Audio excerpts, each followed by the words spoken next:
All of these unsolved murders are fairly creepy. Once you've heard them all, let me know which one you thought was the creepiest in the comments below. Number 5. Evangelist family machete murder. This murder left headlines in the news along the lines of "Massacre of 6 in cult family baffles police." The murder happened in July of 1929. It was a mass murder of 6 members of the Evangelist family. Benjamino Evangelista emigrated to the US in 1904. He then changed his name to Benny Evangelist. 2 years after this, he began to have very strange and vivid visions.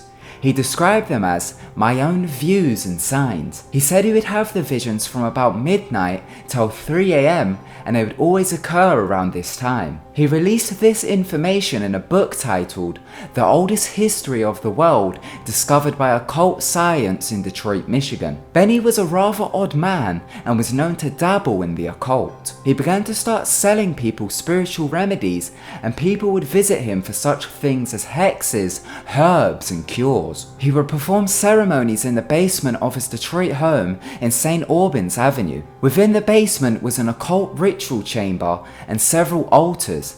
He was also known to perform chicken sacrifices in there in order to cure people. On the morning of July 3rd, 1929, his headless body was discovered by the police sitting in a chair in his office within his home. His head was placed just below his body on the floor. The police also found his wife decapitated and found the corpses of his 4 children. They ranged in age from 18 months to 7 years old. They had all been hacked to pieces. After a thorough police investigation, the police had found several paper mache figures that resembled gods in the basement, also along with the other strange things listed earlier. They had also figured out that the murder weapon was most likely a machete, but the person behind the weapon was still unknown. The police suspected the murderer to be one of Benny's former friends and study partner. He went by the name of Aurelius Angelo. Him and Benny practiced several mystical rituals together. This was until their studies came to a sudden halt in 1919. Angelo went insane and killed 2 of his children in a murderous rampage. He was placed in an insane asylum but managed to escape. Police believed he may have paid his old friend a visit. Although he was a suspect, the police never ruled him as the killer and the case remains unsolved today. Number 4. Thames River Floater. On a cloudy afternoon of Friday the 21st of September 2001, a body was seen floating in the River Thames in London. Police quickly recovered the body and to their shock, it was just a torso. There was no head, arms or legs. The police set out an investigation to find out how the body got there and who it belonged to.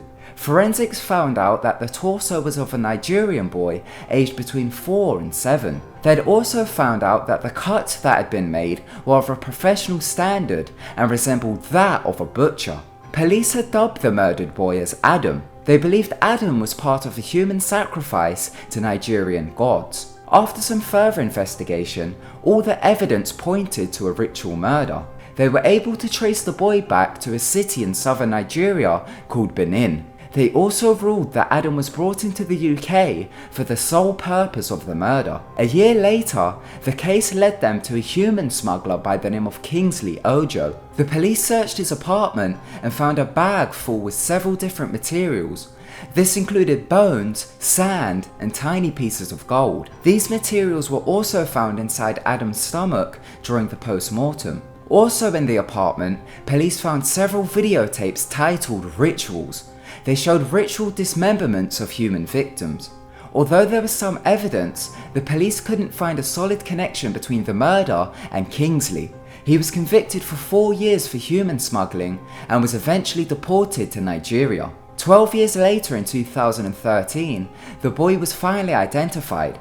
It was found out that he was a boy by the name of Patrick Erhabor. His former caretaker informed the police that he was held in Germany before he was trafficked into the UK by Kingsley. The personal people behind the murder and dismemberment of Patrick are still unknown. It's believed that the ritual was in order to bring good luck. Number 3. Who put Bella in the witch elm? On April 18th, 1943, 4 boys from Stourbridge in the UK were hunting in Hagley Woods.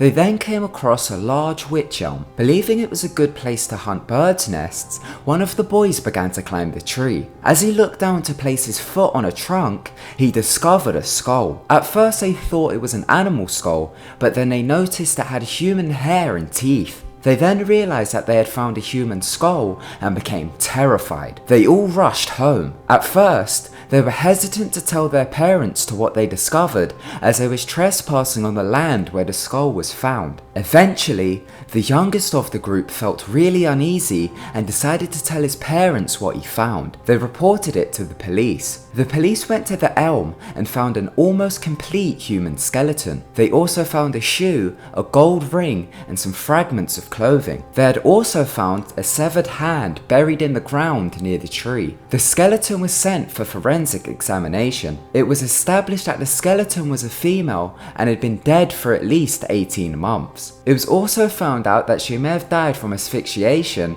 as a silk material was found lodged in her mouth. The examination had also ruled out that she had not been killed at the elm, but was placed there after the killing. Since the murder happened halfway through World War II, identification was near to impossible for the woman. There are theories of two possible victims. One came from a statement made to the police by a woman called Una Mossop in 1953. She claimed that her cousin by the name of Jack confessed to family members that he had placed a woman in a tree in the surrounding area. He said that he met her in a pub. He said she later became drunk and passed out. Jack claims that he took her to a car, then drove her to the woods and placed her in a tree so that in the morning when she would wake up, she would be frightened and it would hopefully convince her to stop drinking. But he never said that he murdered anyone. Jack was confined in a mental hospital as he claimed he had a reoccurring dream of a woman staring at him from a tree. He died in a hospital before the body in a wych elm was found. Another possible victim might be a prostitute by the name of Bella. She worked on Hagley Road and had disappeared 3 years previous to the murder. In 1944, this graffiti was found spray painted on a wall in Birmingham. It read out, "Who put Bella in the wych elm? Hagley Wood." This graffiti kept appearing in various locations. The last time it was seen was in 1999. It was sprayed on the side of a 200-year-old obelisk in Hagley. A murderer was never convicted. Could the murderer be the person spray painting the graffiti? Only he knows the true identity of Bella. Number 2. Atlas Vampire. The Atlas Vampire is the nickname given to an anonymous person who committed the unsolved vampire murder. On May 4th, 1932, a 32-year-old prostitute by the name of Lily Lindstrom was found murdered in her small apartment in the Atlas area of Stockholm, Sweden. She had been dead for 2 or 3 days before the police broke in. She was found completely naked, laying face down on her bed. She had suffered blunt force trauma to her head. A gravy ladle was found next to her body.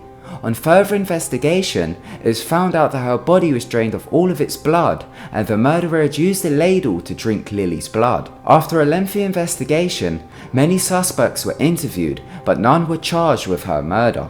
The murder still remains unsolved. Number 1. Baby X. On the evening of November 17th, 1989, a corpse of a burned baby girl was discovered in a barrel off a rural road in Rupert, Ohio. The baby had been dismembered, disemboweled and skinned. The left hand was missing, and so was the right arm, and all of its organs were missing except for the lungs and the heart. The baby had been placed in a barrel and had been set on fire. The police dubbed the baby as Baby X. During the investigation, the police interviewed locals of the area. Many of them suggested that the baby's death was part of a satanic ritual. Local Satanists of the area came forward and insisted that it was not. During analysis, it was found out that the baby was only a few weeks old.